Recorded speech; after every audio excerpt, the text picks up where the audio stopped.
So this past summer, my son learned to ride a bicycle for the first time. And it's one of those milestone moments as a father that I've been looking forward to, as I have still vivid memories of learning to ride a bike for the first time with my father, and that success of learning a new skill and that newfound independence I had. So on that morning, my son comes to me and says, "Dad, I want to take off the training wheels." So we headed down to the courtyard and proceeded to learn how to ride a bike. And I began to coach him gently about the basic mechanics of balance and coordination and what he needed to do in order to be successful at this. So there we were at the moment of truth. I held the seat, one hand on the handlebars, gave him a gentle push, and there it was, pedal, pedal, pedal, fall. Gets up, try it again. Hold him on a seat, give him the push, pedal, pedal, pedal, fall. Now, this process continued for the next 10 or 15 minutes. And with each fall, I was thinking to myself, and I tried to block it out, that's a fail, and that's a fail. And with each growing fall, I started to have some internal frustration and trying to block out these thoughts as I knew it wasn't correct, that he's not succeeding. And some of it was realizing too is when I was coaching him, he wasn't listening to me. He had his own process that he was techniques he was trying to do. And it continued for another 10 minutes until finally that moment came.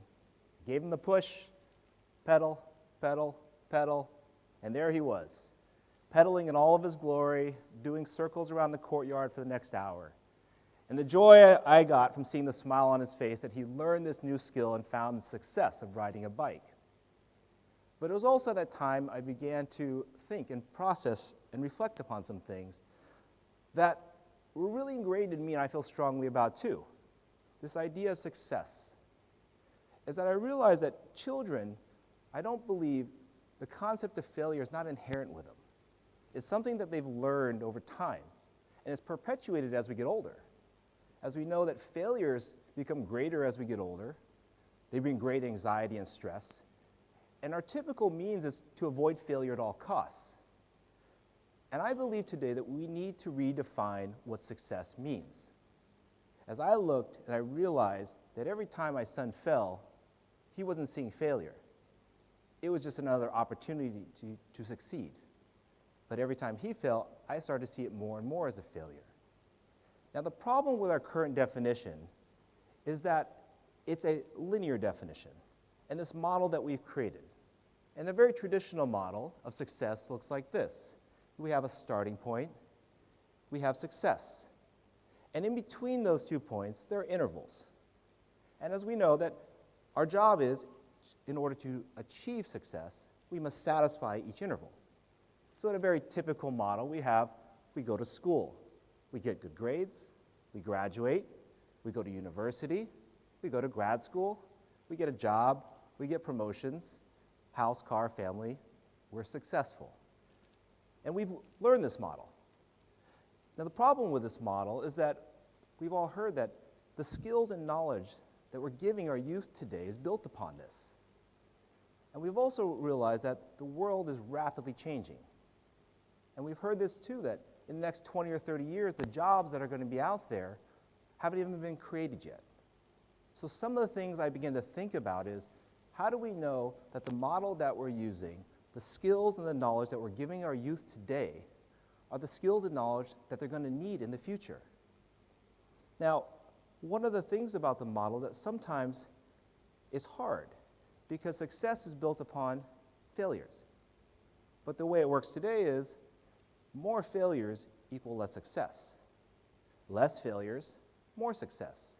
So we create a model that hopefully limits our failures to eventually build success. Now, I started thinking about where this came from. And for me, it was easy. As I'm older now, I can reflect very easily where I learned this. I'm a second-generation Asian American. My father's Chinese, my mother's Japanese. And I come from a fairly large family. I have 16 cousins.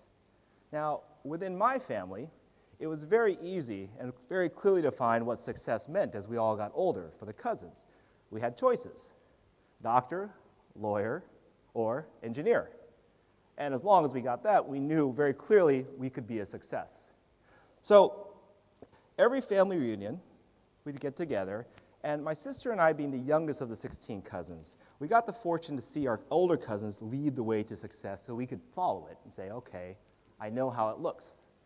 So my family produced a lot of engineers. However, there was cousin Layton.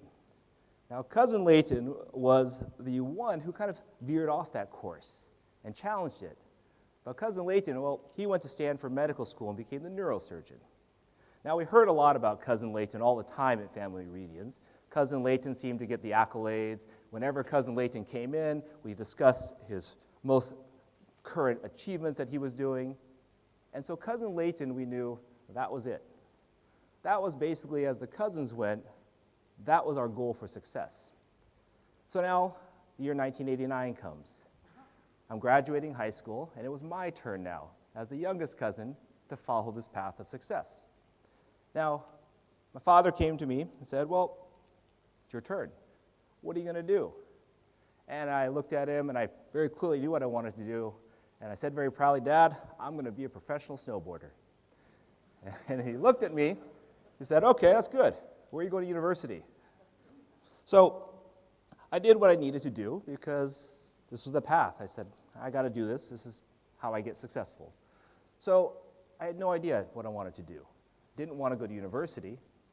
But I knew I had to apply. So I went through the process, what everybody else did, and I applied to all the University of Californias. And I chose business. So at that time, if you didn't know what you wanted to do, the business was default, because of course we were told you could do something with it. So I applied to business schools, and that spring, the acceptance letters started coming in.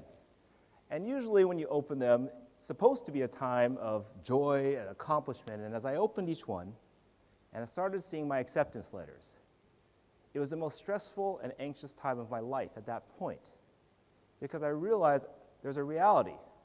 I had to go to university, but I didn't want to. And the reason I felt like I had to is you have to understand one thing about Asian American families is that one of the biggest motivators, and probably the strongest one, is something called guilt.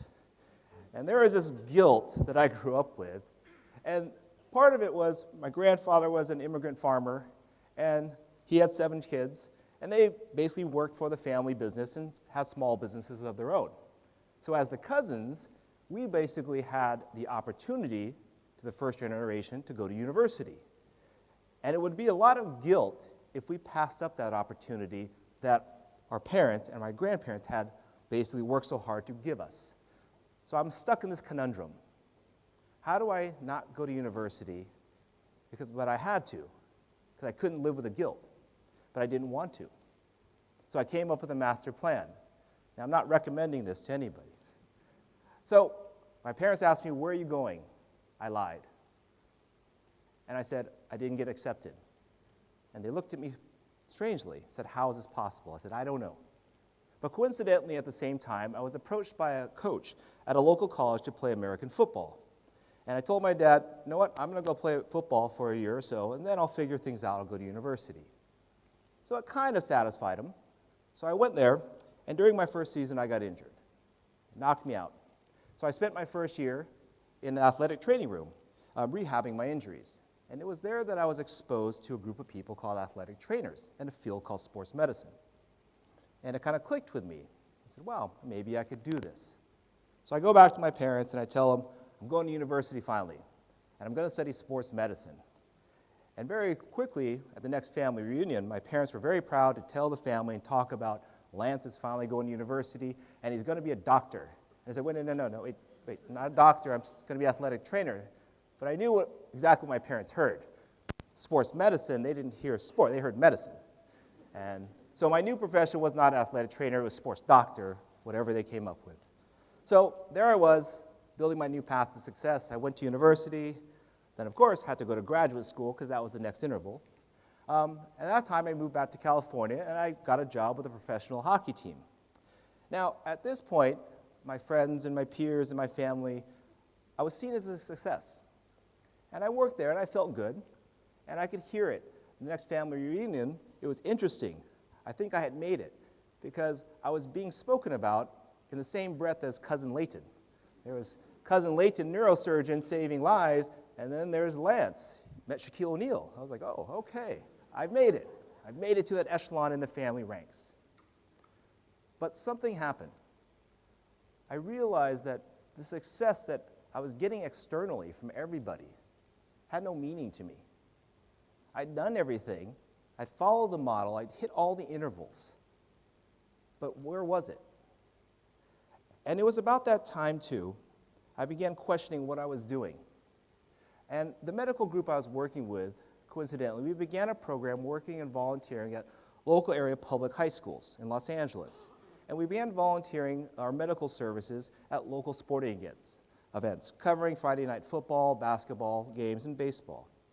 And after a year, I was approached by a principal at the school I was working with, and he said, "You ever thought about teaching?" I said, "No, not a chance. What are you talking about?" And I said, "Well, why are you asking me?" And he said, "Well, I see you come out here, and you're here in the afternoons, and you seem to have a good connection with the kids, and you seem to enjoy yourself." And I took that, and I started thinking, he was right. For some reason, I was going out there volunteering hours, and I found meaning in this, and it felt good. So I decided it's time for that change. Went and told the parents, "I'm doing a career change." I said, "What are you doing?" "I'm going to be a teacher." Dad said, "Great, which university?" "No, not a professor, a teacher." "Private school?" "Nope." "Public school, Dad, high school." So I began embarking my career in education, which eventually led me to overseas education, teaching in international schools, and eventually to counseling. And it is in this role of my career in education which I began to find a lot of similarities with students that I work with my own personal experience. And when I work with students, one of the most common questions I ask them is, "What do you worry about most?" And the most common answer that I get from students is being wrong. I worry about failing. I worry about not being successful. And being wrong from a simple sense of answering a question wrong in class, getting a wrong answer on a test, choosing the wrong university, choosing the wrong career path. And I see the similarities in the relationship that I had. And it is within this model that I started to form this idea that we need to redefine success today. Because if we stick with this model, what we're finding is that we're limiting the creativity and the ingenuity and innovation of our youth today. That once again, we have a next generation of youth that we created a tunnel vision for, that this is the appropriate way to find success. If we follow this line to success, everything's going to work out. And as we know today, even in businesses, business models that were existing 20, 30 years ago are failing today. We look at these models, and I implore you as people here too, as influencers of our youth today, as professionals, as parents, as colleagues, to understand that we need to start sending messages about what does success mean. Success needs to be more internalized. It can't be based on external cues anymore. And so I think that all of us sometimes we need to go back and learn how to ride a bike again. And at some place, as we begin to learn to ride that bike and understanding that it's different for everybody, that for some of us, success of riding a bike may simply be getting from point A to point B. Some of us will find success in taking that bike out for a nice ride in the park on a sunny afternoon, while others, they may challenge and want to take that bike to the top of a mountain and ride it down as fast as they can. So what I'm asking everybody here today is just think about their own models of success. And what does success mean to them? And have they found that success? And understand, too, as adults in this room, that we have great influence on our youth today and the messages that we're sending them about how to be successful and what does it mean to be successful in today's world. Thank you.